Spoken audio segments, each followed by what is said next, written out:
एक घने हरे भरे जंगल में एक ऊंचे पेड़ पर चिंकी चिड़िया अपने सुंदर घोंसले में रहती थी। उसके दो नन्हे नन्हे बच्चे थे जो उसकी आंखों के तारे थे। हर रात वह उन्हें मीठी लोरी सुनाकर सुलाती थी।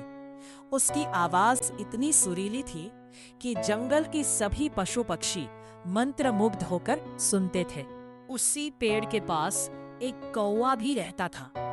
उसकी आवाज कर्कश थी और वो चिंकी की मीठी आवाज से जलता था।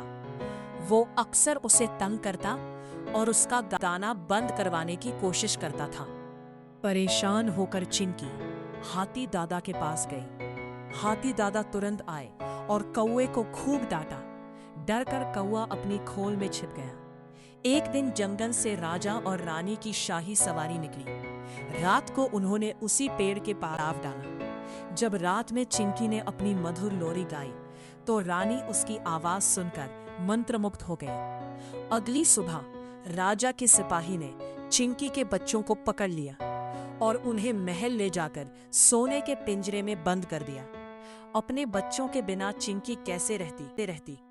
वो भी महल की मुंडे पर आ बैठी। पिंजरे में बंद बच्चे न कुछ खा रहे थे न पी रहे थे। वे अपनी माँ की लोरी के बिना सो ही नहीं पा रहे थे। राजा और रानी बहुत परेशान हो गए। तब किसी के कहने पर राजा ने चिंकी को भी पकड़कर बच्चों के साथ पिंजरे में बंद कर दिया। अब बच्चों ने खाना तो शुरू किया लेकिन फिर भी वे चैन से सो नहीं पाए। तभी राजकुमारी लौटी। उसने सारी बात सुनी और तुरंत समझ गई कि गलती कहाँ है। उसने आदेश दिया कि चिड़िया और उसके बच्चों को खुले झरोखे में रखा जाए जहां खुली हवा और आसमान हो। जैसे ही चिंकी को खुली हवा मिली उसने राहत की सांस ली। उस रात उसने इतनी प्यारी लोरी गाई कि पूरा महल शांति से भर गया। तब राजकुमारी ने कहा, पिंजरा चाहे सोने का होता तो पिंजरा ही है। आजादी सबसे बड़ा सुख है।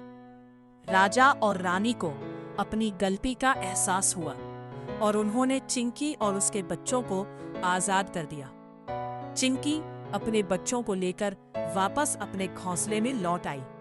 उस रात उसकी लोरी पहले से भी ज्यादा मीठी थी। जंगल फिर से उसकी आवाज से गूंज उठा। तो बच्चों, बताइए कैसी लगी आज की कहानी। ऐसी ही और कहानियों के लिए देखते रहिए हमारा चैनल। और तब तक के लिए स्वस्थ रहिए, मस्त रहिए। Bye bye, tata. आपका बहुत बहुत धन्यवाद।